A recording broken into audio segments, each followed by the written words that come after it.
Jeder Mensch, dessen Name in dieses Notizbuch geschrieben wurde, wird sterben. Alles deutet darauf hin, als sei der Geiselnehmer so...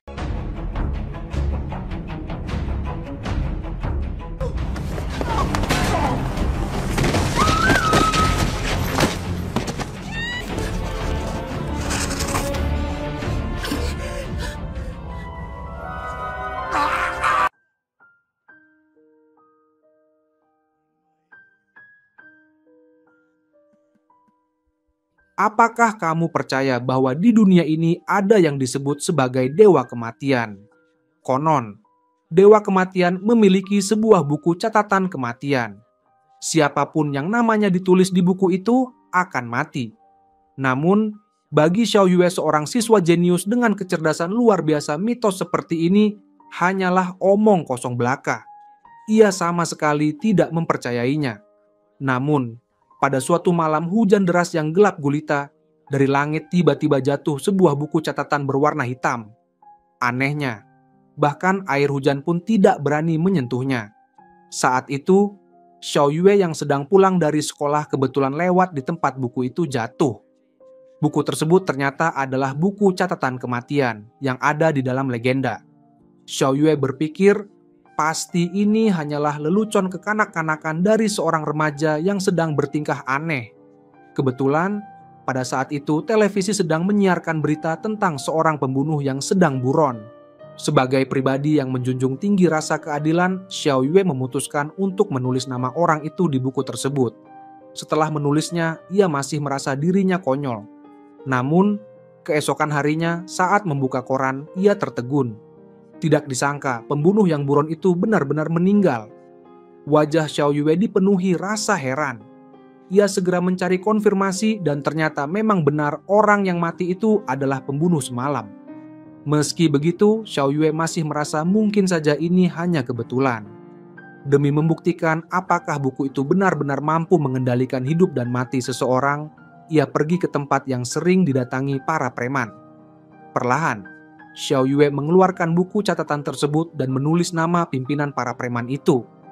Aturan pertama dalam buku tersebut menyatakan, setelah menulis nama, penulis harus membayangkan wajah orang yang dimaksud. Aturan kedua, penulis dapat menuliskan waktu dan penyebab kematian secara spesifik. Jika hanya menulis nama tanpa detail, maka orang itu akan mati akibat serangan jantung dalam waktu 40 detik. Awalnya, Xiao Yue tidak terlalu percaya. Namun, tak lama kemudian, sang pimpinan preman itu ambruk ke tanah dan tak bangun lagi. Xiao Yue segera berjalan mendekat untuk memastikan keadaannya. Setelah memastikan kebenarannya, ia bukannya merasa bersalah, melainkan muncul sedikit rasa puas dan entah kenapa, ada juga sedikit kegembiraan. Sejauh ini, Xiao Yue sudah membunuh 2 orang. Namun, pada saat itu, ia tiba-tiba merasa seperti sedang diikuti oleh sesuatu yang mengerikan. Ternyata, pemilik asli buku catatan kematian, sang dewa kematian bernama Ryuk, muncul di hadapannya. Xiao Yue sangat terkejut dan ketakutan. Ia sempat mengira bahwa dewa kematian datang untuk mengambil nyawanya. Akan tetapi, Ryuk sama sekali tidak berniat membunuhnya. Sebaliknya, ia berkata bahwa Xiao Yue kini telah menjadi tuan barunya. Hanya orang yang pernah menyentuh buku catatan ini yang bisa melihat wujud asli sang dewa kematian. Menyadari bahwa Ryuk bukan datang untuk membunuhnya, Xiao Yue langsung merasa lega, bahkan begitu gembira. Dalam hati Xiao Yue mulai tumbuh sebuah pikiran yang sangat berani. Sejak saat itu ia melangkah ke jalan menuju keilahian. Setiap hari, Xiao Yue menuliskan nama para pejabat dan para penjahat yang lolos dari hukum di dalam buku catatan tersebut. Bagi seseorang seperti Xiao Yue yang memiliki rasa keadilan luar biasa dan kecerdasan di atas rata-rata dunia ini adalah tempat yang tidak adil dan penuh kebusukan. Para pejabat dan penjahat selalu bisa lolos dari hukuman. Bahkan aparat penegak hukum pun mati-matian membala para pejabat dan para koruptor. Politisi hanya mementingkan keuntungan pribadi dan kelompoknya tanpa peduli pada negara dan rakyat. Sementara media demi popularitas rela memutarbalikkan fakta. Tidak ada yang mau bersimpati atau berbelas kasihan kepada para korban. Mengapa orang baik di dunia ini harus menjadi pihak yang ditindas? Pikirnya. Xiao Yue akhirnya memutuskan Jika dunia ini tidak bisa memberi keadilan, maka dialah yang akan menjadi Tuhan bagi dunia baru. Dalam waktu singkat, seluruh penjahat di Tokyo mengalami kehancuran besar-besaran. Tidak ada satupun politisi berpengaruh atau konglomerat kaya yang bisa lolos dari penghakimannya. Bahkan, semua kematian mereka terjadi dengan cara yang sama, serangan jantung. Polisi pun tak mampu menemukan cara untuk memecahkan kasus ini. Lambat laun, semua orang mulai percaya bahwa semua kejadian ini adalah perbuatan satu orang yang sama. Xiao Yue pun mulai memiliki banyak pengagum, termasuk para gadis yang mendukung tindakannya. Mereka bahkan memberinya sebuah nama yang menggetarkan, Juru Selamat Kira. Namun, mereka sama sekali tidak tahu bahwa Kira sebenarnya berada di dekat mereka. Xiao Yue ingin menciptakan sebuah dunia baru tanpa kejahatan, tetapi tindakannya justru memicu. Seiring semakin memanasnya perdebatan moral dan hukum di tengah opini publik, Kira pun menjadi target buruan organisasi internasional. Di dalam tim pengejar itu bahkan termasuk ayah Xiao Yue sendiri yang menjabat sebagai kepala kepolisian. Mereka sama sekali tidak menganggap Kira sebagai juru selamat, karena menurut mereka penghakiman Kira terhadap para penjahat pada hakikatnya juga merupakan sebuah kejahatan. Untuk menangkap Kira, mereka mengerahkan seorang detektif jenius yang dijuluki Sherlock Holmes, di dunia nyata seorang ace global yang pernah membantu kepolisian memecahkan banyak kasus internasional rumit. Detektif ini tidak pernah menampakkan wajahnya dan identitasnya sangat misterius. Saat pertama kali muncul, ia berbicara melalui jarak jauh dan langsung menyatakan bahwa ia sudah menemukan cara untuk menangkap Kira. Hari itu, sepulang sekolah dan baru saja menyelesaikan pekerjaan rumah, Xiao Yue menyalakan televisi dan melihat sebuah siaran berita di saluran internasional. Seorang pembawa acara yang mengaku bernama L muncul, menyatakan akan menangkap Kira, lalu mengkritiknya sebagai bukan penyelamat melainkan penjahat, bahkan seorang pembunuh kekanak-kanakan. Mendengar itu, Xiao Yue marah besar. "Berani sekali kau meremehkanku, kita lihat nanti," geramnya. Tanpa ragu, ia menulis nama pembawa acara itu di buku catatan kematian. Beberapa detik kemudian, seperti yang ia duga, pembawa acara itu terjatuh akibat serangan jantung. Xiao Yue tertawa puas. "Kau detektif nomor 1 dunia? Omong kosong, menangkapku? Hahaha," pikirnya. Ia mengira segalanya sudah berakhir, tetapi ia salah besar. Tiba-tiba layar televisi berganti dan suara detektif itu terdengar lagi. "Kira, ternyata kau benar-benar bisa membunuh dari jarak jauh." Ternyata orang yang barusan mati itu bukan L yang asli, melainkan seorang terpidana mati yang dipilih secara acak untuk siaran ini. L kemudian melanjutkan, "Sepertinya untuk membunuh, kau membutuhkan kondisi tertentu. Karena siaran ini hanya disiarkan di wilayah Kanto, maka aku bisa memastikan lokasi Kira berada di daerah tersebut." Suara L kembali bergema, tegas dan penuh tantangan. "Kira, identitasmu akan segera terungkap. Tidak lama lagi, aku sendiri yang akan mengirimmu ke kursi eksekusi." Xiao Yue menggertakkan gigi. "Mengirimku ke eksekusi? Baiklah, kita lihat siapa yang akan kalah lebih dulu, kau yang menangkapku, atau aku yang membunuhmu lebih dulu." Dewa Kematian Ryuk melihat semua kejadian itu dan tak kuasa menampilkan senyum penuh rasa ingin tahu. Ia tahu, pertunjukan ini pasti akan semakin seru, dan ia berniat untuk menontonnya sampai akhir. Sementara itu, detektif jenius L yang oleh banyak orang disebut si jenius gila dengan cepat berhasil menemukan petunjuk dari jejak yang sangat tipis. Ia memperhatikan bahwa waktu kematian para korban Kira ternyata cocok dengan pola tertentu. Waktu kematian itu sesuai dengan jadwal aktivitas seorang mahasiswa. Sebagian besar kematian terjadi pada hari Senin hingga Jumat mulai pukul 5 sore. Sedangkan pada akhir pekan, kematian bisa terjadi sepanjang hari. Dari sini, L menyimpulkan bahwa Kira kemungkinan besar adalah seorang mahasiswa. Lebih mengejutkan lagi, di wilayah Kanto hanya ada satu universitas yang cocok dengan pola ini. Dengan demikian, lingkup pencarian terhadap Kira semakin menyempit. L juga menemukan fakta mengerikan lain para penjahat yang tidak memiliki foto atau nama yang jelas. Ternyata semuanya selamat. Ditambah bukti dari siaran televisi sebelumnya, L semakin yakin bahwa syarat Kira untuk membunuh adalah mengetahui nama lengkap dan wajah korban. Namun, L dan timnya belum menyadari satu hal yang paling ironis. Sang pembunuh kejam bernama Kira itu ternyata adalah putra kepala kepolisian sendiri Xiao Yue. Berbekal hubungan ini, Xiao Yue bisa dengan cepat mengetahui perkembangan terbaru penyelidikan. Dengan kecerdasan luar biasanya, ia bahkan berhasil membobol komputer ayahnya dan menemukan bahwa L telah menebak dirinya sebagai mahasiswa.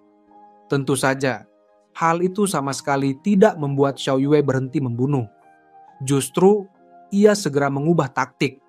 Ia mulai menjadwalkan kematian para korban sepanjang hari, bukan hanya mulai dari pukul 5 sore.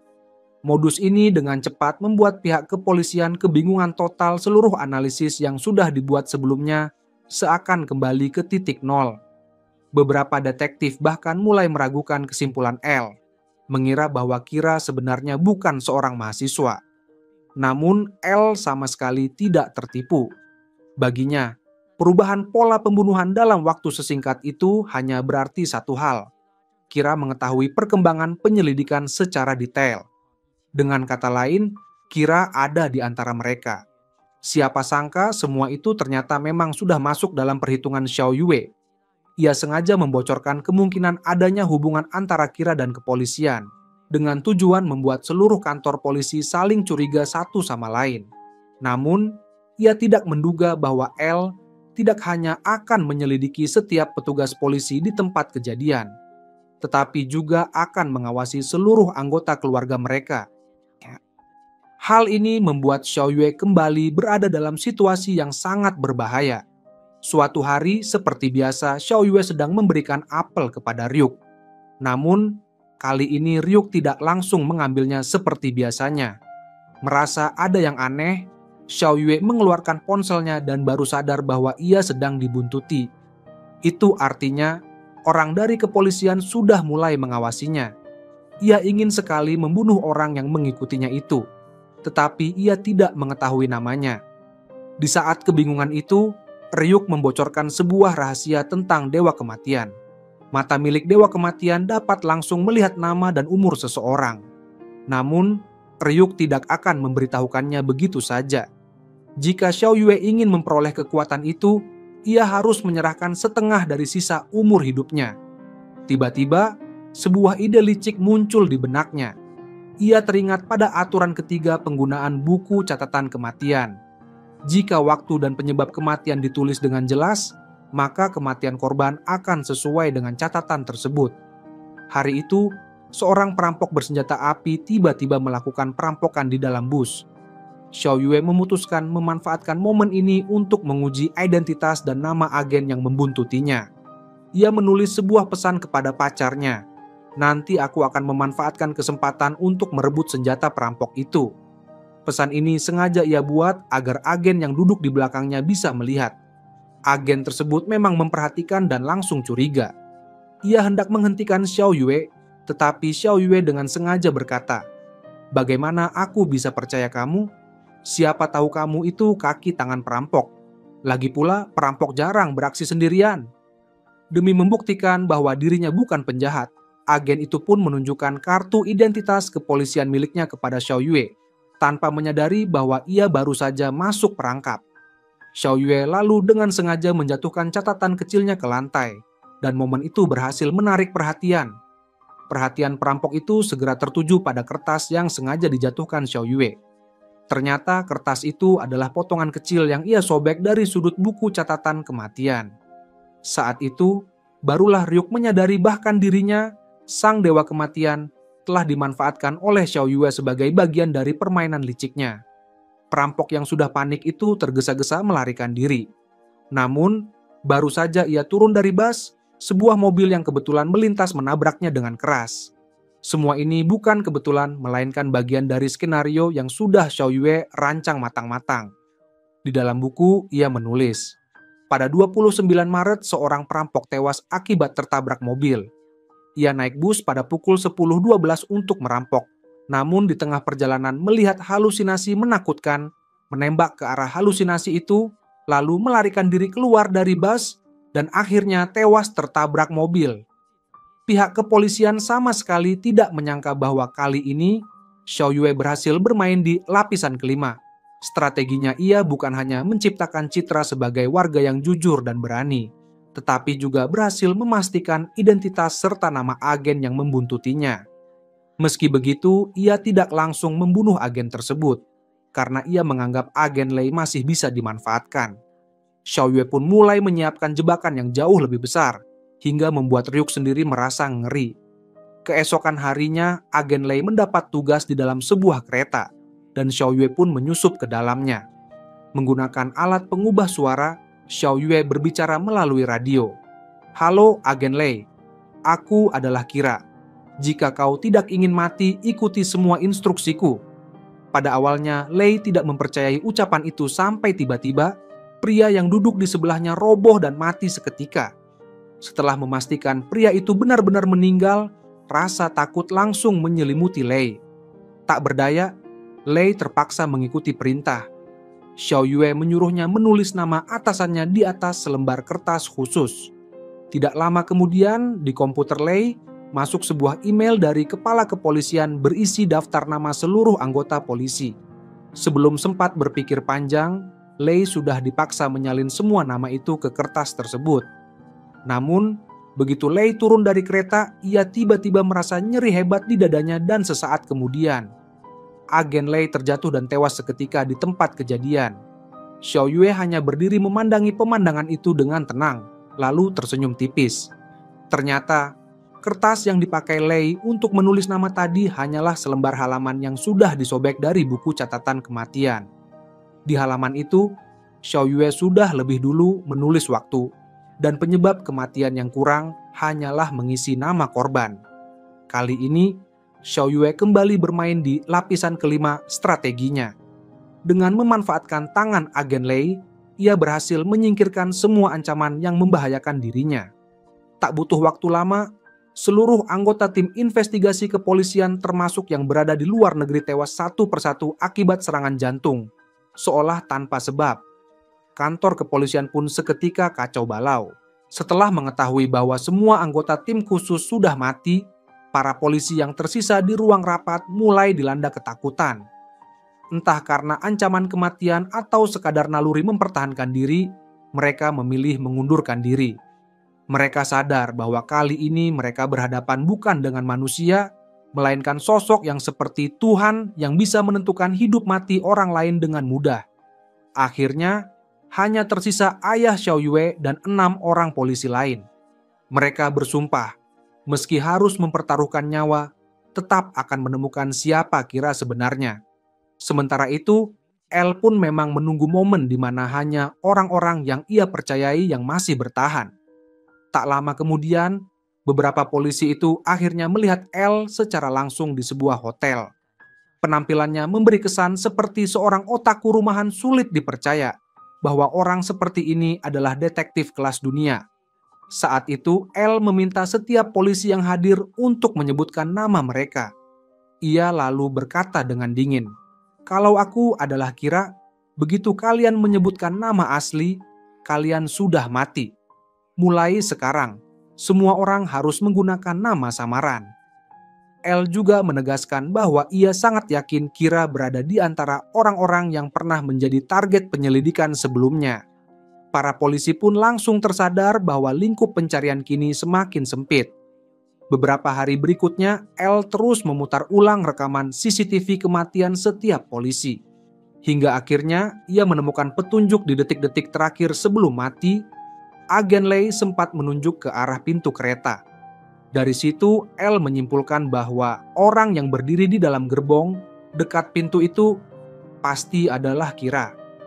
El pun segera memerintahkan para polisi untuk segera memfokuskan penyelidikan pada semua orang yang pernah menjadi target pengawasan agen Lei sebelum kematiannya, termasuk keluarga Yue.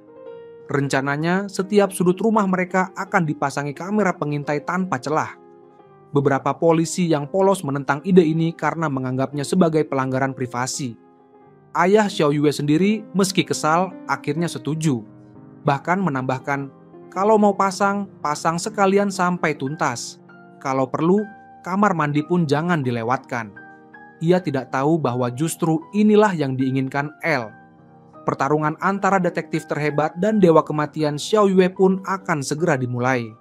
Sepulang sekolah, Xiao Yue sama sekali tidak menyadari bahwa dirinya akan menghadapi jebakan besar. Untungnya ia cepat merasa ada yang janggal. Surat yang biasanya ia sisipkan di sela pintu rumah ternyata rusak. Sejak ia melangkah masuk, semua gerak-geriknya langsung terekam oleh kamera polisi. Menyadari ada yang tidak beres, Xiao Yue semakin yakin bahwa rumahnya telah dipasangi perangkat pengawasan. Sementara itu, Ryuk terus-menerus meminta apel, namun Xiao Yue sengaja mengabaikannya demi tidak membocorkan identitasnya. Ia tahu betul, setiap kata dan tindakannya sedang diawasi. Sekali saja ia terpeleset bicara, polisi akan langsung menganggapnya sebagai kira. Akhirnya, karena tak tahan lagi, ia mengajak Ryuk keluar rumah dan menjelaskan bahwa rumahnya kini diawasi ketat. Mulai sekarang, di rumah aku tak bisa sembarangan menjawabmu, dan kau juga tidak boleh makan apel. Kalau mau apel, bantu aku mencari semua kamera yang mereka sembunyikan. Hari demi hari, polisi terus memantau, tetapi tidak menemukan tanda-tanda mencurigakan. Beberapa petugas bahkan mulai mempertimbangkan untuk menghapus nama Xiao Yue dari daftar tersangka. Namun pada saat itulah, L justru berkata bahwa Xiao Yue sangat mungkin adalah Kira. Alasannya, selama seminggu Xiao Yue diawasi, Kira sama sekali tidak membunuh. Pola waktu ini persis sama dengan periode ketika Kira menghilang dari aksi pembunuhan. Namun, L tidak tahu bahwa Xiao Yue sudah menyiapkan langkah antisipasi jauh-jauh hari. Tidak lama setelah daftar kematian dan tanggalnya ditetapkan, kantor polisi kembali menerima kabar bahwa ada orang lain yang meninggal. Ayah Yue yang baru saja senang karena anaknya terbebas dari status tersangka langsung, seperti disiram air dingin. Ia diingatkan bahwa Kira mampu mengendalikan waktu kematian. Kecuali jika Kira bisa membunuh pelaku kejahatan terbaru yang baru saja dilaporkan, barulah Xiao Yue bisa sepenuhnya lepas dari kecurigaan. Tak disangka, kabar kembali datang. Pelaku kejahatan yang baru saja beraksi di kota tiba-tiba meninggal akibat serangan jantung. Anehnya, saat itu Xiao Yue yang sedang berada dalam pengawasan kamera hanya tampak makan keripik sambil belajar dengan serius. Dugaan bahwa Xiao Yue bukan Kira pun kembali mendapatkan pembenaran. Bahkan L juga tertegun melihatnya. Namun, mereka sama sekali tidak menyadari bahwa meskipun Xiao Yue terlihat normal, sebenarnya ia telah menyembunyikan sesuatu di dalam keripiknya. Ternyata Xiao Yue telah menyelipkan sobekan kecil dari Death Note ke dalam bungkus keripik, lalu melalui ponselnya ia memantau situasi di luar secara langsung. Dengan cara itu, ia berhasil melakukan pembunuhan sempurna tepat di bawah hidung para polisi. Akhirnya, polisi tak punya pilihan selain memerintahkan untuk mencabut semua kamera pengawas di rumah Xiao Yue. Kali ini Xiao Yue kembali menang. Semua mengira mereka berada di lantai kelima, padahal Xiao Yue sudah bermain di lantai ketujuh. Berkat aksinya yang sempurna, ia kembali membuat polisi tak berdaya. Namun, tepat ketika semua pihak kebingungan, L menerima sebuah telepon misterius. Awalnya ia mengira Xiao Yue sudah benar-benar bebas dari kecurigaan, tetapi isi telepon itu kembali membuatnya berpikir keras. Perempuan di ujung telepon itu bernama Jiemu. Ia adalah istri dari agen Lei yang baru saja meninggal. Pada hari kematian suaminya, kebetulan ia juga berada di kereta yang sama. Demi menyelidiki penyebab kematian sang suami, ia memberi perhatian khusus pada Xiao Yue yang kala itu sedang diikuti oleh Lei. Jiemu kemudian berhasil mendapatkan daftar semua penumpang bus kematian pada hari itu, dan ia menemukan bahwa Xiao Yue memang ada di bus tersebut. Dengan kecerdasan tinggi, Jiemu menyimpulkan bahwa Xiao Yue adalah Kira itu sendiri, bahkan dengan tepat menyebut bahwa ia mampu membunuh dengan cara selain serangan jantung. Mendengar itu, Xiao Yue hanya tersenyum. Namun, di balik senyum Xiao Yue tersimpan niat berbahaya. Awalnya ia mengira penyamarannya sudah sempurna dan tak ada celah, tapi ia tak menyangka bahwa sosok perempuan di depannya yang sulit ditebak oleh orang lain justru mampu menebak identitasnya dengan mudah. Xiao Yue pun segera mengambil selembar kertas dan menuliskan nama Jiemu di atasnya. Ia berniat secepat mungkin menyingkirkan ancaman ini. Yang mengejutkan, bukan hanya Jiemu tidak mati, tapi ia bahkan mendekat sambil mengancam, "Kau tidak akan bisa membunuhku. Dan tunggulah, siapkan lehermu untuk tiang eksekusi." Pacar Xiao Yue merasa heran. Mana mungkin kekasihnya yang manis adalah Kira. Xiao Yue tahu betul alasannya gagal membunuh Jiemu. Nama Jiemu hanyalah nama samaran. Kali ini, sepertinya posisi Xiao Yue benar-benar berbahaya. Demi memancing Xiao Yue berbuat kesalahan, Jiemu memutuskan untuk bertaruh nyawa. Keesokan harinya, ia menculik pacar Xiao Yue dan meneleponnya, memaksa Xiao Yue untuk muncul. Saat itu, An dan para petugas polisi juga memantau seluruh kejadian melalui kamera, menunggu Xiao Yue mengaku dan langsung menangkapnya. Xiao Yue pun bergegas ke lokasi yang telah ditentukan, di mana sudah menunggunya seorang wanita bertekad baja yang ingin membalas dendam atas kematian suaminya. Jiemu lalu berkata, "Kalau kau mau mengakui semua kejahatanmu, pacarmu tidak akan mati. Akui saja bahwa kau yang membunuh agen Lei, akui bahwa kau adalah Kira." Namun, Xiao Yue tetap bersikeras menyangkal. Melihat Xiao Yue masih membantah, Jiemu pun mengarahkan pistol ke kepala pacarnya, ingin membuat Xiao Yue merasakan sakitnya kehilangan orang yang dicintai. Di ruang monitor, ayah Yue sudah tak tahan lagi. Baginya, tindakan memaksa Xiao Yue mengaku tanpa bukti, bahkan dengan ancaman membunuh orang, sama sekali tidak masuk akal. Ia pun segera memerintahkan orang untuk menghentikan aksi itu. Menyadari polisi akan segera datang, Jiemu terpaksa mengungkapkan nama aslinya. "Namaku Nankong Jimei. Kalau kau ingin menyelamatkan pacarmu sebelum ia mati, bunuhlah aku seperti kau membunuh agen Lei." Namun, rencana sejati Jimei adalah membuat Xiao Yue membunuhnya di bawah pengawasan kamera, sehingga identitasnya sebagai Kira akan terbongkar. Saat itu, Xiao Yue perlahan mengeluarkan sebuah pulpen. Apakah dia benar-benar akan membuka jati dirinya?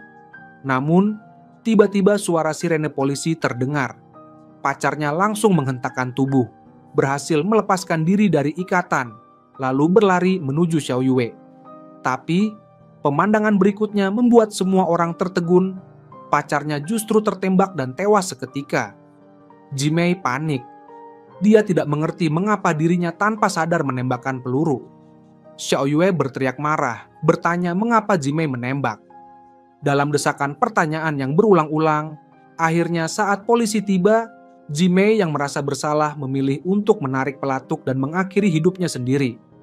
Apakah semua yang terjadi hari ini benar-benar sudah berakhir? Tidak. Kenyataannya, semua ini sudah direncanakan oleh Xiao Yue sejak awal. Saat membunuh agen Lei, Xiao Yue sudah memperhatikan keberadaan Jimei. Setelah mengetahui bahwa lawannya menggunakan nama samaran untuk menguji dirinya, Xiao Yue pun pergi ke gereja tempat agen Lei dan Jimei menikah. Ia memeriksa buku catatan pernikahan dan segera mengetahui nama asli Jimei karena tak mungkin ada orang yang mendaftar pernikahan dengan nama palsu. Begitu mendapatkan nama asli tersebut, Xiao Yue menyusun sebuah skenario sempurna. Di dalam buku catatan kematian, ia menulis, "Nankong Jimei 15 April mati bunuh diri." Demi memaksa pembunuh suaminya untuk muncul, ia menculik pacar pelaku dan mengajaknya ke lokasi yang telah ditentukan. Kemudian ia menghubungi markas penyelidikan untuk memantau lokasi. Saat Sandra melarikan diri, ia berusaha menghentikan, lalu karena merasa bersalah, memilih bunuh diri. Dengan demikian, Xiao Yue berhasil menyingkirkan ancaman bernama Jimei, sekaligus kembali menghilangkan kecurigaan terhadap identitasnya sebagai Kira. Namun, kematian pacarnya membuatnya untuk sesaat tak bisa tenang. Setelah semua polisi pergi, Ryuk pun terbang mendekat untuk menghiburnya. Tapi saat Xiao Yue mengangkat kepalanya, ia memperlihatkan senyum aneh. Ternyata kematian pacarnya juga merupakan bagian dari rencana Xiao Yue. Ryuk merasa sangat terkejut karena tindakan Xiao Yue kali ini sudah melanggar aturan Death Note. Buku itu hanya bisa digunakan untuk membunuh langsung dan tidak bisa membuat orang lain menggantikan pembunuhan. Ia penasaran bagaimana Xiao Yue bisa melakukannya. Xiao Yue hanya menjawab dengan tenang, "Itu karena aku menulis halaman kedua." Dalam catatan itu tertulis, "Pacar, 15 April pukul 14.15 diculik." Saat polisi tiba, mencoba melarikan diri demi melindungi pacarnya agar tidak terluka. Akhirnya berdiri di depan dan naas tertembak mati. Xiao Yue menegaskan bahwa ia sama sekali tidak menulis nama Jimei sebagai pelaku pembunuhan pacarnya, sehingga tetap sesuai aturan buku. Ryuk semakin penasaran. Tapi bagaimana kau bisa memastikan kalau pacarmu pasti akan ditembak oleh Jimei? Xiao Yue kembali menjawab dengan tenang. Karena senjata api di Jepang sangat sulit diperoleh, dan aku menulis bahwa keduanya mati karena tertembak. Dengan begitu, sebab kematian mereka sesuai logika sebab akibat, maka rencanaku pasti berhasil. Mendengar penjelasan itu, bahkan sang Shinigami yang terkenal menakutkan pun merasa ngeri pada kecerdikan Xiao Yue. Alasan Xiao Yue membunuh pacarnya pun lebih dalam dari yang terlihat ia ingin membuat dunia menganggap dirinya sebagai korban. Dengan begitu, ia punya alasan yang sah untuk membalas dendam atas kematian pacarnya, sekaligus mengajukan diri pada ayahnya untuk masuk ke tim penyelidikan. Semua ini hanya demi satu tujuan, bisa melihat wujud asli L. Saat itu, suara L terdengar. Inilah pertama kalinya dua otak jenius terbesar benar-benar berhadapan langsung. Sementara itu, L yang sedang makan keripik dengan tenang, sebenarnya sudah mengetahui trik keripik palsu Xiao Yue. Hanya saja ia belum memiliki bukti nyata untuk membuktikan bahwa Xiao Yue adalah Kira. Xiao Yue pun tersenyum dingin. Sebelum kau menemukan buktinya, aku akan membunuhmu lebih dulu. Pertarungan dua raja terkuat pun dimulai, dan siapa yang akan keluar sebagai pemenang masih menjadi misteri. Di satu sisi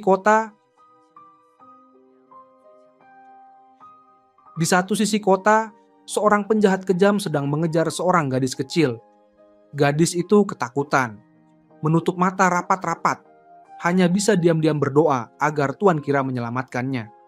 Di saat genting itu, tak disangka, pada detik berikutnya penjahat itu langsung roboh di tempat karena serangan jantung dan tewas seketika. Gadis kecil itu mengira dirinya diselamatkan oleh Tuan Kira. Namun tak lama kemudian, sosok terkenal sang Shinigami Rem muncul di hadapannya. Shinigami yang jatuh cinta ternyata bisa sangat mengerikan. Shinigami jelas jatuh hati pada seorang gadis manusia. Namun, gadis itu justru terpojok oleh seorang pria mesum. Gadis itu hanya bisa menangis pilu dan meminta pertolongan dengan putus asa. Saat pria itu perlahan mengeluarkan pisau dari sakunya, jelas tak bisa menahan diri lagi. Ia pun langsung menulis nama pria mesum itu di buku catatan kematian. Sesaat kemudian, pria itu mendadak terkena serangan jantung, memegangi dadanya, lalu ambruk tak bernyawa. Namun, tindakan jelas telah melanggar hukum para dewa kematian Shinigami hanya boleh membunuh, tidak boleh menyelamatkan. Akibatnya, pena di tangannya terlepas, tubuhnya mulai perlahan larut, dan akhirnya berubah menjadi abu yang lenyap terbawa angin. Demi keselamatan orang yang ia cintai, jelas rela mengorbankan nyawanya sendiri. Pada saat itu, dari langit jatuh sebuah buku catatan berwarna hitam. Melihat hal itu, Haisha merasa penasaran.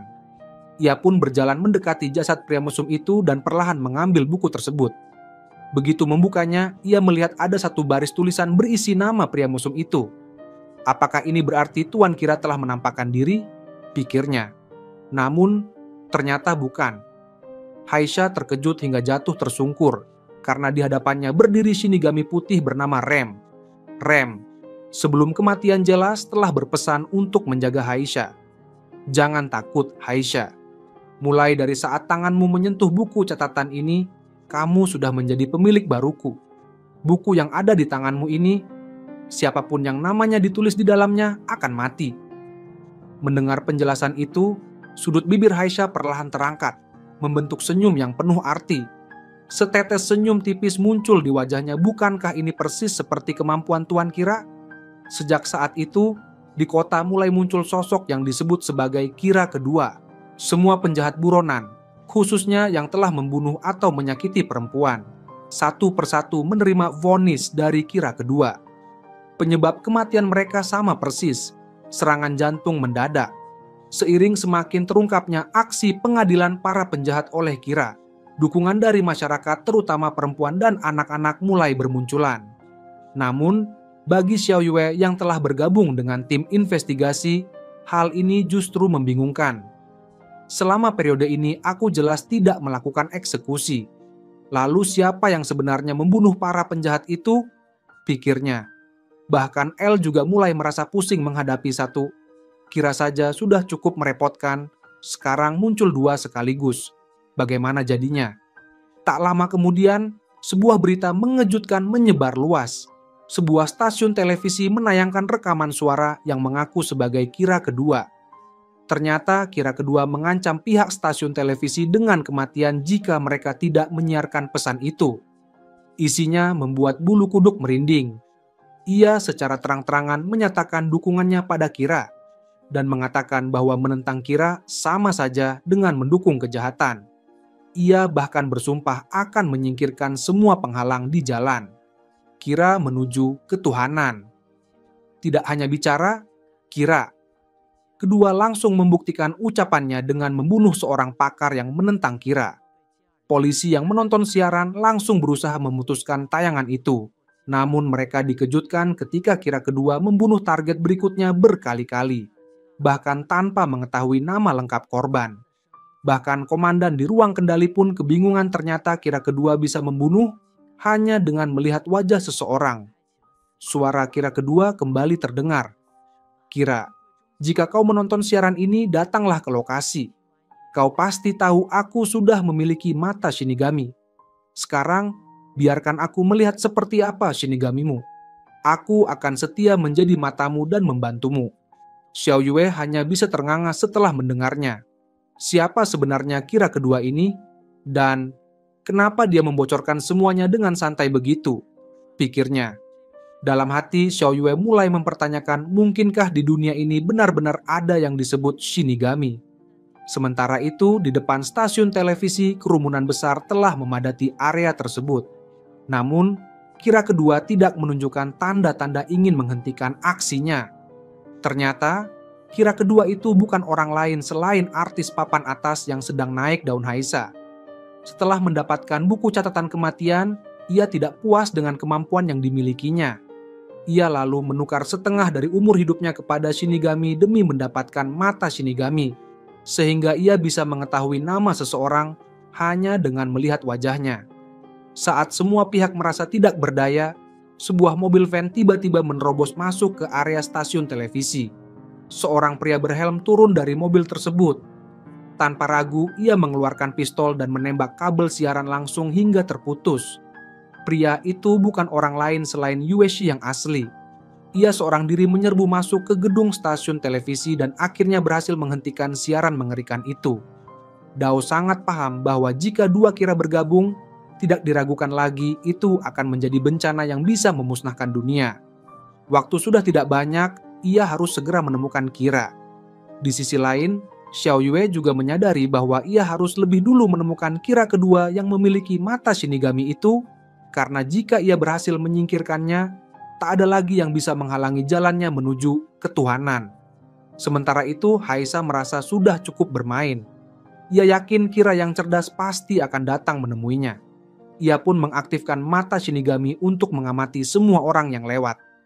Tak lama kemudian, ia memperhatikan Xiao Yue, karena hanya di atas kepala Xiao Yue tidak muncul tulisan umur hidup tanda bahwa ia adalah Kira. Setelah mengetahui nama asli Kira, Haisa mulai mencari informasi tentang Xiao Yue di internet. Ia terkejut sekaligus senang, karena orang yang selama ini ia kagumi ternyata sebaya dengannya, dan juga tampan serta berbakat. Haisa tidak sabar lagi untuk bertemu dengannya. Alasan Haisa begitu bertekad menemukan Kira adalah karena kedua orang tuanya telah dibunuh oleh penjahat bertahun-tahun lalu. Namun, karena kurangnya bukti, pelaku yang begitu arogan itu dinyatakan tidak bersalah dan bebas berkeliaran. Sejak saat itu, Haisa hidup dalam kesedihan setiap hari, bertanya-tanya mengapa kejahatan tidak mendapatkan hukuman, dan apakah di dunia ini benar-benar ada keadilan. Hingga suatu hari, ia membaca berita di koran tentang Kira, sosok yang telah mengadili dan mengeksekusi pembunuh keluarganya. Haisa bahkan bertekad untuk menghukum semua penjahat yang lolos dari hukum. Kehadiran Kira telah menyalakan kembali semangat yang sempat padam di hatinya, membuatnya sadar bahwa dunia ini masih memiliki keadilan. Menjelang sore, Haisa tiba-tiba muncul dan langsung menghadang Xiao Yue. Begitu tangan Xiao Yue menyentuh buku catatan kematian, ia segera mendongak dan melihat sosok Shinigami berdiri di belakang Haisa. Demi mencegah kemungkinan dirinya diikuti, Xiao Yue langsung membawa Haisa pulang. Saat mereka sampai di rumah, adik dan ibunya hanya bisa berdiri terpaku. Bukankah itu artis terkenal Haisa? Kenapa tiba-tiba ia naik ke lantai bersama Xiao Yue di tengah malam? Sendirian pula? Pikiran nakal pun mulai muncul di benak mereka. Xiao Yue benar-benar pandai bermain. Begitu masuk ke dalam rumah, Haisa seketika mengubah sikapnya.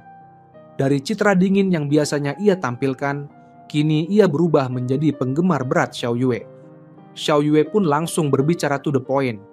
Haisa mengatakan bahwa ia bersedia membantu menggunakan mata Shinigami untuk mengetahui nama-nama target, tetapi dengan satu syarat.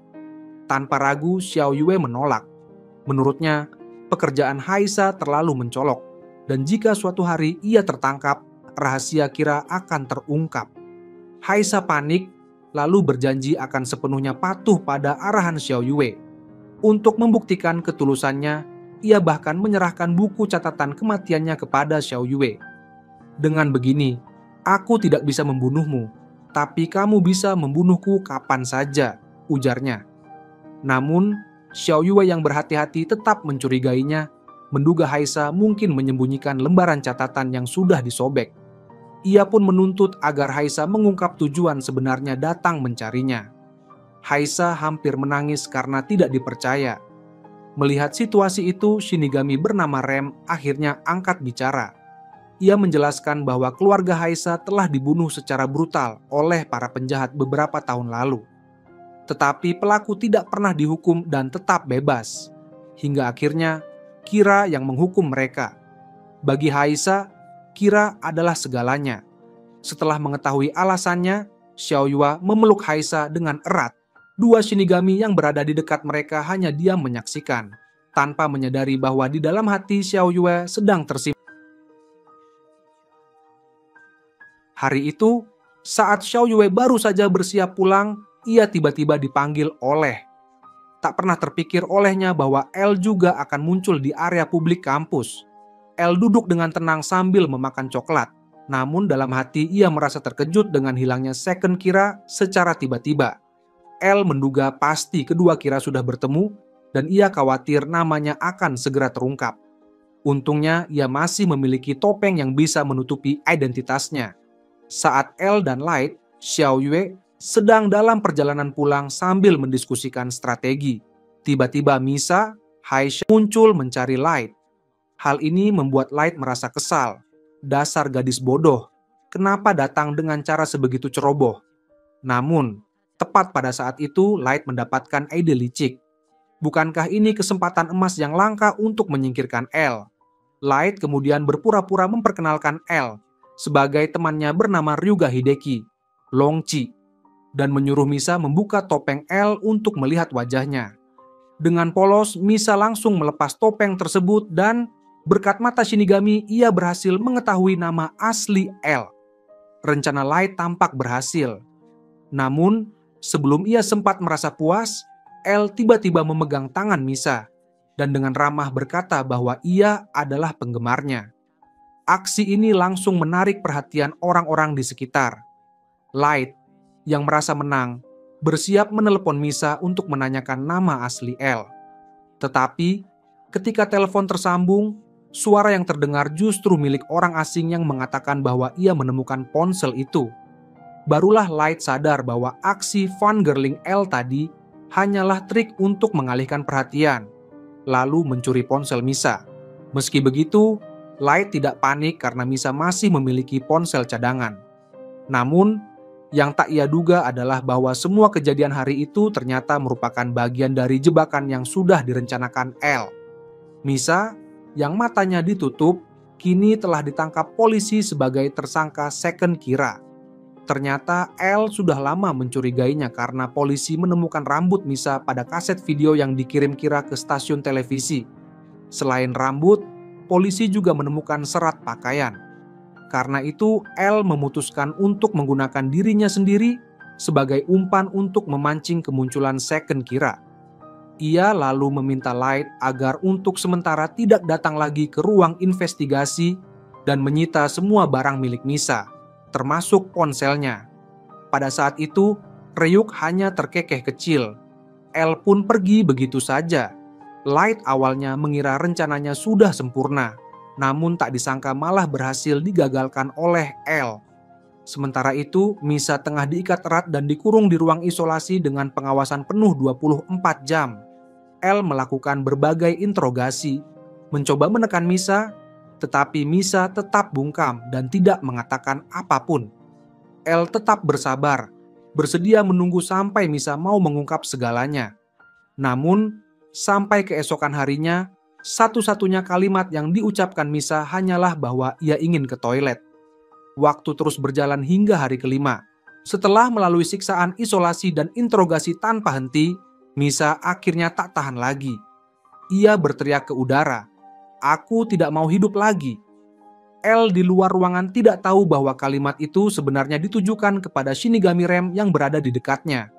Rem yang tak tega melihat Misa mati lalu menyarankan agar Misa melepaskan kepemilikan Death Note. Meski itu akan membuatnya kehilangan semua ingatan tentang Shinigami dan buku itu, perasaan cintanya pada Light tidak akan hilang. Mendengar itu, Misa pun setuju. Setelah Misa menyerahkan kepemilikan Death Note, Rem menjadi bebas bergerak. Ia segera pergi ke rumah Light, berjalan dengan marah ke arahnya, lalu mengancam, "Kalau kau tidak segera mencari cara untuk menyelamatkan Misa, percaya atau tidak, aku akan membunuhmu." Menatap mata Rem yang penuh tekad, Light sempat merasakan ketakutan akan kematian. Namun, ia segera menenangkan diri dan memikirkan sebuah rencana brilian. Ia lalu membuka laci, mengambil Death Note milik Ryuk, dan membawa kedua Shinigami bersamanya menuju hutan. Di sana, Light menguburkan buku milik Ryuk. Setelah menguburkan buku itu di dalam tanah, Light lalu mengembalikan Death Note milik Misa kepada Rem. Ryuk dan Rem yang menyaksikan hal itu merasa bingung dengan tindakan Light. Mereka bertanya-tanya, "Kau yakin dengan cara ini Misa bisa diselamatkan?" Namun, pada akhirnya, Rem hanya bisa memilih untuk mempertaruhkan segalanya dan mempercayai Light. Setelah Light memintanya untuk menjaga Misa dengan baik, Rem pun terbang pergi. Rencana Light kali ini adalah membiarkan Rem mencari pemilik baru Death Note, dan ia akan membuat rencana yang jauh lebih besar dari sebelumnya. Sementara itu, Misa yang telah kehilangan ingatan tentang Shinigami dan Death Note tiba-tiba berubah drastis. Jika sebelumnya ia diam selama berhari-hari, kini ia tampak bingung dan marah karena mendapati dirinya diikat ketat di ruang isolasi. Ia mulai berteriak kepada orang di luar ruangan agar segera melepaskannya. Teriakan itu membuat para petugas polisi kebingungan. Saat semua orang masih tak mengerti, tiba-tiba Light menerobos masuk, matanya memerah, dan menyampaikan sesuatu yang membuat L terkejut. Tanpa menunggu bukti ditemukan, Light justru mengakui kemungkinan dirinya adalah Kira. Light menjelaskan bahwa ia memang selalu berpikir para penjahat pantas mati, dan ia khawatir memiliki kepribadian kedua yang membuatnya tanpa sadar menjadi pembunuh berantai. Karena itu, ia meminta agar dirinya juga dikurung. Jika selama ia dikurung tidak ada lagi penjahat yang mati, maka itu akan membuktikan bahwa dirinya bukan Kira. Para petugas setuju dengan usul itu. Mereka pun mengikat tangan dan kaki Light, lalu menempatkannya di sel yang bersebelahan dengan Misa. Selama masa kurungan, Light tetap diam bersama Ryuk di ruangan itu. Hal yang mengejutkan, benar saja selama periode itu tidak ada laporan terbaru tentang kematian penjahat. Polisi pun mulai menurunkan kecurigaan terhadap Light. Hingga pada hari ke-7, situasi mulai berubah. Misa yang terus diawasi lewat kamera terlihat semakin lemah. Ia memohon untuk bertemu Light. Mengetahui hal ini, Light menyampaikan sebuah sandi rahasia yang hanya ia dan Ryuk yang tahu. Dengan cara itu, Light kemudian melepaskan kepemilikan Death Note dan ia pun kehilangan. Setelah Light melepaskan kepemilikan Death Note, semua ingatan yang terkait pun lenyap. Saat ia mengangkat kepala, tatapan mata yang sebelumnya penuh kelicikan tiba-tiba berubah menjadi polos dan jernih. Benar, tanpa Death Note, Light hanyalah seorang pemuda biasa yang tampak tak berbahaya. Melihat situasi itu, Light panik dan berteriak, Aku bukan Kira. Cepat lepaskan aku, jangan buang-buang waktu. Namun L merasa heran. Bukankah kau sendiri yang meminta untuk dikurung? Lagi pula, sejak kau di sini tidak ada lagi penjahat yang mati. Bagaimana mungkin kami melepaskanmu? Hari demi hari berlalu, hingga tiba di hari ke-14. Polisi tiba-tiba menerima kabar bahwa Kira memulai kembali aksinya. Baik para penjahat yang sebelumnya belum sempat dibunuh, maupun yang baru saja diberitakan semuanya tewas akibat serangan jantung. Namun L memilih untuk tidak memberitahu Light, melainkan diam-diam menguji reaksinya. Yang mengejutkan, Light menanggapi kabar tersebut layaknya orang normal tanpa sedikit pun tanda bersalah. Ekspresi penuh ketulusan ini membuat L benar-benar bingung. Memasuki hari ke-18, jumlah penjahat yang tewas akibat serangan jantung semakin banyak. Polisi pun mulai meragukan teori L. Akhirnya, L tak punya pilihan selain membebaskan Light. Dengan begitu, Light terbebas dari semua tuduhan, sementara L perlahan kehilangan motivasi untuk terus menyelidikinya. Namun, begitu kembali ke kehidupannya, Light diam-diam menaruh tekad penuh untuk menyelamatkan Kira alias dirinya sendiri. Meski penyelidikan L kembali menemui jalan buntu, otaknya yang jenius tetap bekerja. Ia menduga kekuatan Kira pasti telah berpindah tangan. Dugaan itu benar. Saat Rem menemui Light malam itu, ia sudah menyusun rencana matang. Ia memiliki 2 buku Death Note. Death Note milik Ryuk ia kubur rapat-rapat di tanah. Sedangkan Death Note milik Misa ia kembalikan kepada Rem untuk diberikan pada orang baru seseorang yang mau menggunakan buku itu demi kekayaan dan status. Shinigami Rem pun berhasil menemukan pemilik baru tersebut. Dalam periode ini, orang itulah yang mengambil alih peran Kira. Pemilik baru Death Note mulai menjalankan keadilan setiap hari, menghukum para penjahat demi membantu mengalihkan kecurigaan dari Light. Dengan melepaskan kepemilikan Death Note, Light benar-benar bisa berubah citra menjadi seorang pemuda politik yang bersih. Namun, siapa sangka Light ternyata cukup kejam untuk bahkan memperhitungkan dirinya sendiri dalam rencananya. Strategi ini sungguh brilian, tidak hanya menyelamatkan dirinya dan Misa dari ambang kematian, tetapi juga kembali membebaskannya dari semua tuduhan sebagai Kira. Namun, apakah Light akan rela hidup sebagai orang biasa? Tidak.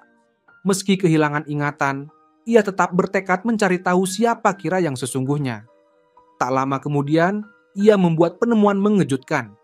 Tingkat pemberitaan tentang para penjahat di televisi tiba-tiba melonjak, dan yang selalu berhasil merekam keseluruhan proses kematian adalah sebuah stasiun bernama Sakura TV. Anehnya, stasiun ini juga sangat menyoroti isu-isu yang melibatkan perempuan. Dari situ, Light menyimpulkan bahwa Kira kemungkinan besar adalah seorang pegawai perempuan di Sakura TV. Dugaannya tepat, reporter wanita Takada telah menjadi pemilik baru Death Note yang dibawa oleh Rem. Sebelumnya, Takada memang penggemar fanatik Kira. Bagi perempuan yang gila akan ketenaran dan kekayaan ini, tak pernah terbayang bahwa dirinya juga bisa menjadi Kira. Sejak itu, setiap malam ia menulis di Death Note, menentukan cara kematian setiap penjahat sesuai jadwal, sehingga ia selalu bisa melaporkan berita tersebut pertama kali. Semakin banyak penjahat yang ia laporkan tewas, semakin melonjak karirnya hingga mencapai puncak. Namun Takada tak puas hanya sampai di situ. Demi menjadi pembawa acara utama stasiun TV, ia bahkan menyingkirkan semua pesaing yang menghalangi jalannya. Light pun mulai bertanya-tanya, mungkinkah ia bisa merebut kembali kepemilikan Death Note? Sementara itu Takada, dengan segala cara licik, berhasil naik jabatan dan menjadi pembawa acara utama. Namun, serangkaian perilaku mencurigakan di stasiun TV membuat polisi akhirnya memusatkan kecurigaan pada dirinya. Tanpa sepengetahuannya, rumah Takada sudah dipasangi kamera pengawas tanpa titik buta. Sore itu, sepulang kerja, Takada seperti biasa membuka Death Note dan mulai menulis hukuman bagi para penjahat. Saat Takada sedang menulis nama-nama penjahat di Death Note, aksinya langsung terekam jelas oleh para polisi di ruang monitor. Semua pun terdiam, mulai berpikir mungkinkah hanya dengan menuliskan nama di buku itu, orang tersebut akan mati? Tak butuh waktu lama, dugaan itu terbukti benar. Semua penjahat yang namanya ditulis Takada ternyata benar-benar meninggal. Bahkan, untuk daftar yang baru saja ia tulis, tepat 40 detik kemudian semuanya tewas mendadak karena serangan jantung. Begitu memastikan Takada adalah Kira, para polisi sangat gembira. Untuk menangkapnya tanpa celah, mereka segera menyusun sebuah jebakan. Keesokan harinya, seorang polisi yang menyamar datang menemui Takada. Ia memberikan kartu namanya dan berkata, "Aku tahu rahasiamu sebagai Kira. Rumahmu sudah kupasangi kamera pengawas. Kalau kau tak mau identitasmu terbongkar, segera transfer 5 juta yen ke nomor rekening di balik kartu ini." Setelah itu, polisi yang berpura-pura penakut itu langsung kabur. Malamnya, sepulang kerja, Takada memang menemukan kamera tersembunyi di berbagai sudut rumahnya. Tepat saat itu, ia menerima telepon yang memintanya menyalakan televisi. Tak disangka, orang yang menemuinya siang tadi muncul di siaran langsung TV dan mengumumkan akan mengungkap identitas Kira dalam 1,5 jam. Takada marah besar. Ia segera menulis nama pria itu berdasarkan kartu nama yang diterimanya. Namun ternyata nama di kartu itu adalah nama palsu dan rencana pembunuhannya gagal total. Kehilangan kendali, Takada langsung menggunakan setengah sisa umurnya untuk menukar mata Shinigami demi bisa melihat nama asli lawannya. Ia bertekad menghabisi orang itu apapun yang terjadi. Tanpa ragu, ia menginjak pedal gas sedalam-dalamnya, menerobos lampu merah dan melaju kencang menuju stasiun TV. Polisi lalu lintas yang mencoba menghentikannya langsung ia tatap dengan mata Shinigami, menuliskan namanya di Death Note.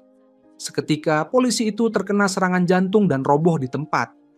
Melihat Takada yang sudah benar-benar hilang kendali, pihak kepolisian segera memerintahkan, "Kalau mau, aku bisa teruskan sampai bagian jebakan itu menutup rapat dan bagaimana Takada akhirnya terpojok." Polisi segera diperintahkan untuk bersiap melakukan penangkapan. Pada saat itu, Takada menerobos masuk ke stasiun televisi. Ia berniat menggunakan mata Shinigami untuk mengetahui nama lawannya. Namun tak disangka, orang yang duduk di ruang siaran langsung ternyata sudah diganti dengan boneka. Polisi yang bersembunyi di sekitar lokasi langsung bergerak, menekan Takada ke lantai lalu menutup matanya. Semua petugas melepas helm mereka. Dalam interogasi yang dilakukan L, Takada akhirnya mengakui keberadaan Shinigami.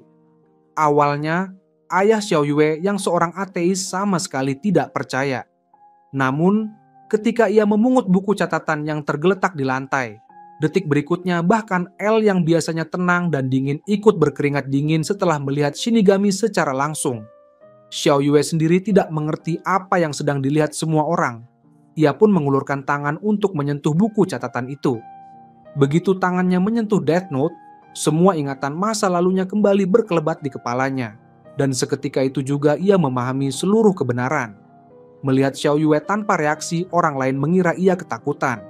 Namun tiba-tiba ia tersenyum dengan ekspresi yang penuh misteri. Ternyata semua ini sudah direncanakan oleh Xiao Yue sejak awal. Ia meminta Rem untuk menemukan seseorang yang penuh ambisi dan memberinya Death Note. Sementara itu, ia sendiri melepaskan kepemilikan buku itu dan bersama Misa tinggal di ruang VIP Hotel King. Dengan begitu, meski ada yang mencurigai mereka sebagai Kira, aksi Takada di luar akan membuat L salah menilai bahwa Xiao Yue dan Misa hanyalah korban yang dikendalikan kekuatan Kira. Yang lebih mengerikan, Xiao Yue begitu yakin bahwa meski kehilangan ingatan, ia tetap bisa mendapatkan buku itu kembali sebelum atau bersamaan dengan L. Kali ini, ia kembali berada selangkah lebih maju. Kini, dengan ingatannya yang telah pulih, ia bisa memulai lagi jalannya menuju Tuhan. Satu-satunya masalah yang tersisa hanyalah Death Note itu masih berada di tangan Takada. Satu-satunya cara untuk mendapatkan kembali kepemilikan Death Note adalah dengan membunuh Takada setelah menyentuh buku itu. Pada saat itu, Rem perlahan berdiri, menarik perhatian semua orang di ruangan. Ketika semua mata tertuju pada Shinigami tersebut, Xiao Yue diam-diam menunduk dan membuka jam tangannya. Di dalamnya tersembunyi sepotong kecil kertas Death Note yang telah ia siapkan sebelumnya. Dengan cepat, ia menuliskan nama Takada di atas potongan itu. Tak lama kemudian, Takada terjatuh ke lantai. Jantungnya tiba-tiba lumpuh, dan ia berhenti bernapas.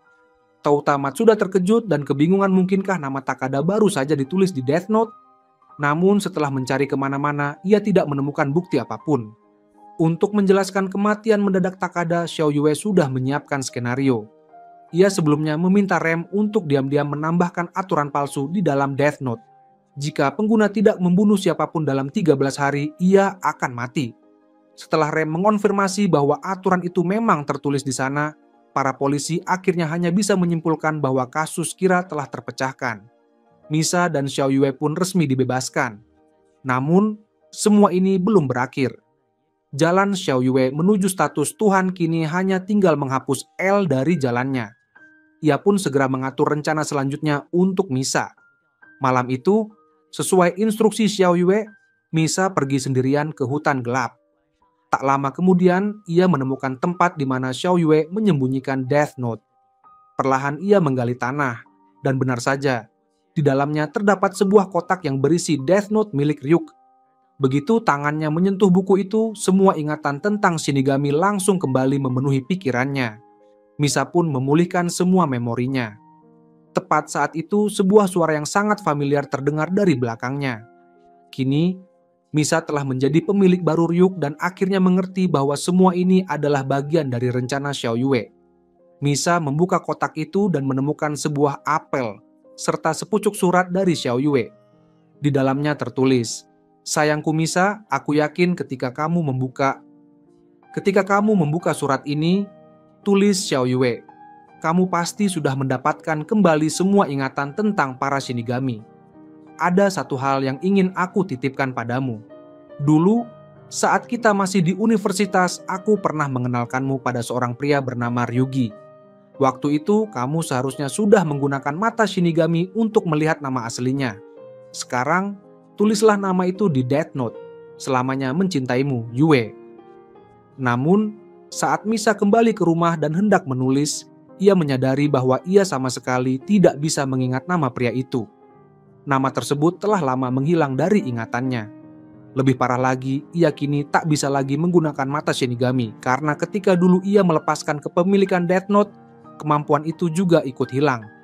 Satu-satunya cara untuk mengaktifkannya kembali adalah dengan membayar separuh sisa umur hidupnya. Setelah berpikir sejenak, Misa pun membuat keputusan besar.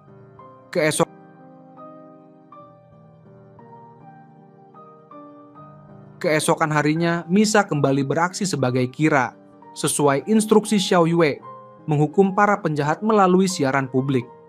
Aksi ini membuat kepolisian geger, bukankah pelaku Kira sudah ditemukan dan kasusnya dianggap selesai? Mengapa Kira muncul lagi untuk menghukum para penjahat? Namun, detektif jenius Nair, R, segera menemukan celah. Kembalinya Kira mengingatkannya pada Misa, yang dulu pernah ia tetapkan sebagai second Kira. Saat itu memang sudah ada bukti kuat bahwa Misa adalah pelaku kedua. Namun aturan Death Note mengatakan bahwa siapapun yang tidak membunuh dalam 13 hari akan mati. Faktanya, Misa pernah ditahan jauh lebih lama dari 13 hari, namun tetap hidup. Ini jelas kontradiksi, kemungkinan besar aturan 13 hari itu adalah aturan palsu. Selain itu, setelah bebas, Misa kembali menghukum para penjahat. Berdasarkan itu, Nair menyimpulkan bahwa Misa memang second Kira. Dan orang yang selama ini berhubungan dekat dengannya serta menunjukkan perilaku mencurigakan, yaitu Xiao Yue, adalah first Kira. Kecerdasan Nair dalam menganalisis ini benar-benar mengerikan. Kini, untuk memastikan kebenaran dugaan tersebut, Nair hanya perlu membuktikan apakah aturan 13 hari itu benar atau palsu. Ia memutuskan untuk melakukan uji coba pada seorang narapidana hukuman mati.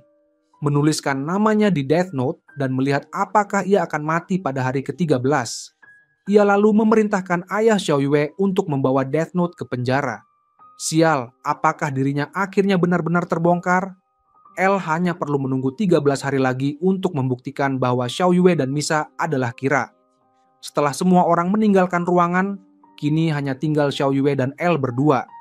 L pun akhirnya berhenti menyembunyikan identitasnya dan berkata bahwa ia telah memerintahkan pengawalnya untuk membawa Misa ke tempat ini. Ia sangat yakin bahwa Misa adalah second Kira. dan bahwa di tangannya pasti masih ada buku catatan kedua. Xiao Yue membantah, kalau dia memang second Kira, kenapa dia tidak langsung menulis namamu saja? Namun L menjawab dengan tenang, kurasa dia sudah melupakan namaku saat masa penahanannya. Mendengar itu, Xiao Yue tahu bahwa dirinya sebentar lagi akan terpojok. L lalu berkata bahwa ia akan membuat Misa yang masuk nanti melihat wajahnya sekali lagi, dan begitu Misa mulai menulis namanya, ia akan segera menghentikannya. Posisi Xiao Yue kini benar-benar di ujung tanduk. Namun, L tidak tahu bahwa permainan sebenarnya baru saja dimulai. Melihat Misa dalam bahaya, Rem menjadi cemas dan bertanya kepada Xiao Yue, mengapa sisa umur Misa kembali berkurang separuh. Demi menghilangkan kecurigaan, Xiao Yue pura-pura bersedia bekerja sama untuk menangkap Misa. Yang Rem tidak tahu, ia sudah lama menjadi bidak dalam permainan Xiao Yue. Sejak awal, Xiao Yue memang telah merencanakan Rem sebagai pion yang akan dikorbankan. Sejak hari ketika Death Note itu dikubur, ia sudah memperkirakan bahwa Misa akan melupakan nama L. Karena itu, ia dengan sengaja mengatur agar Misa mendapatkan buku milik Ryuk, supaya Shinigami yang dingin dan tak berperasaan itu menjadi pendukungnya. Ryuk pasti akan menggoda Misa untuk kembali menukar setengah umur hidupnya demi mendapatkan mata Shinigami.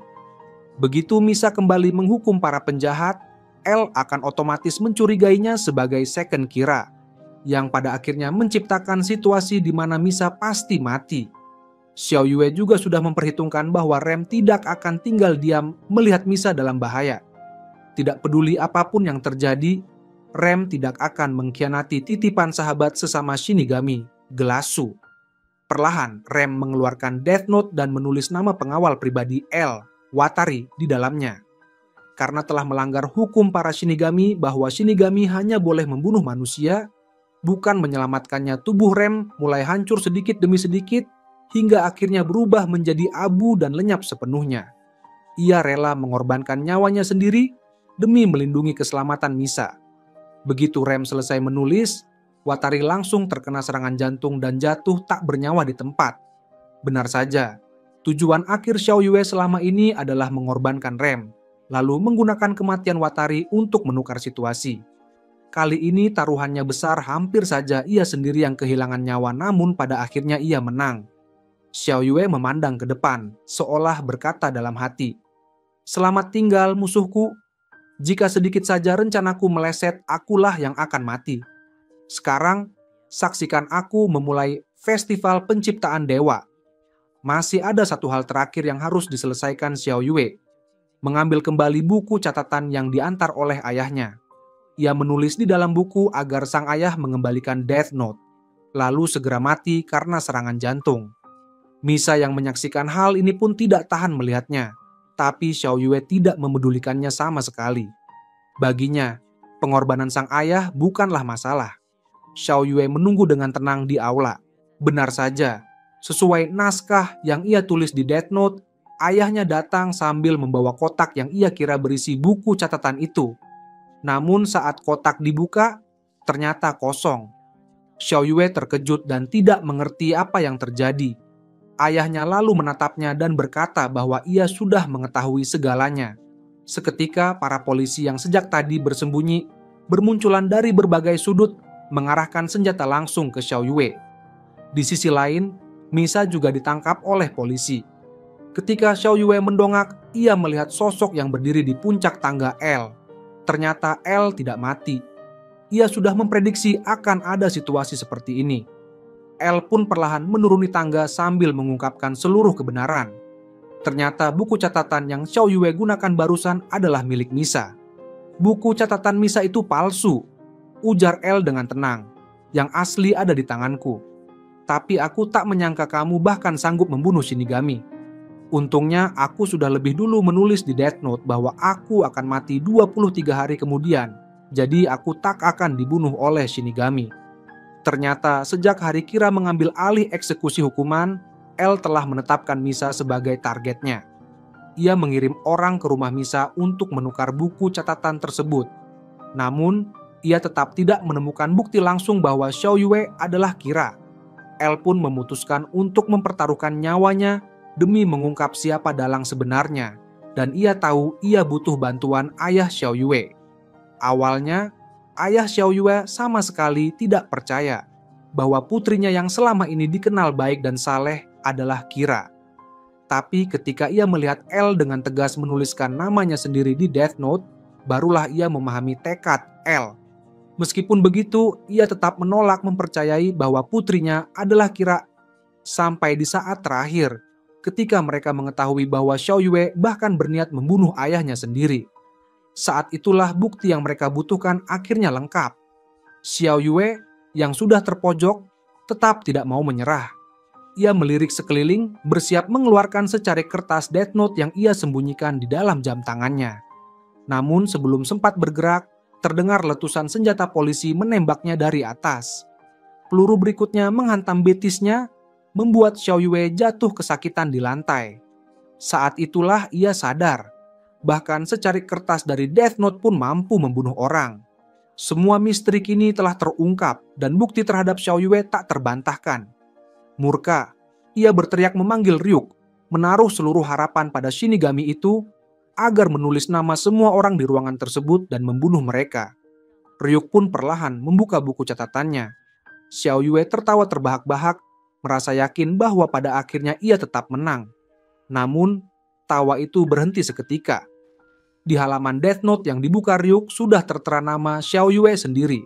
Sayang sekali, kau kalah Xiao Yue.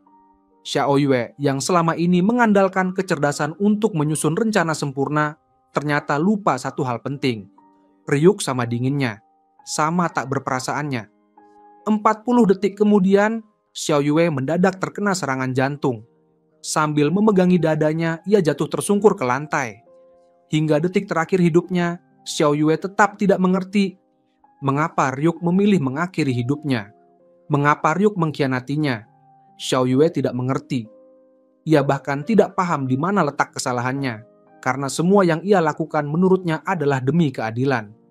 Perlahan, hidupnya pun sampai pada titik akhir. Jalan menuju ketuhanan yang ia dambakan akhirnya hancur tak bersisa. Misa menangis sedih. Bahkan hingga detik terakhir, ia tetap mencintai Xiao Yue sepenuh hati. Kali ini, ia memang berhasil menang. Tapi di saat yang sama, ia juga kalah. Dengan sisa umur hanya 20 hari, Misa menghabiskan waktunya sendirian, makan coklat kesukaannya, menunggu ajal menjemput. Ia berharap bisa bertemu kembali dengan sang pelayan yang selalu setia menemaninya di surga. Seiring dengan dihancurkannya 2 Death Note, semua orang kehilangan ingatan terkait buku itu. Misa pun mendapatkan kembali kebebasannya. Meski begitu, ia merasa seolah-olah melupakan sesuatu yang penting. Namun kerinduan pada Xiao Yue tetap tak pernah hilang. Di kota, salju perlahan turun. Suasana damai dan tentram yang lama. Dengan demikian berakhirlah cerita kita pada kali ini.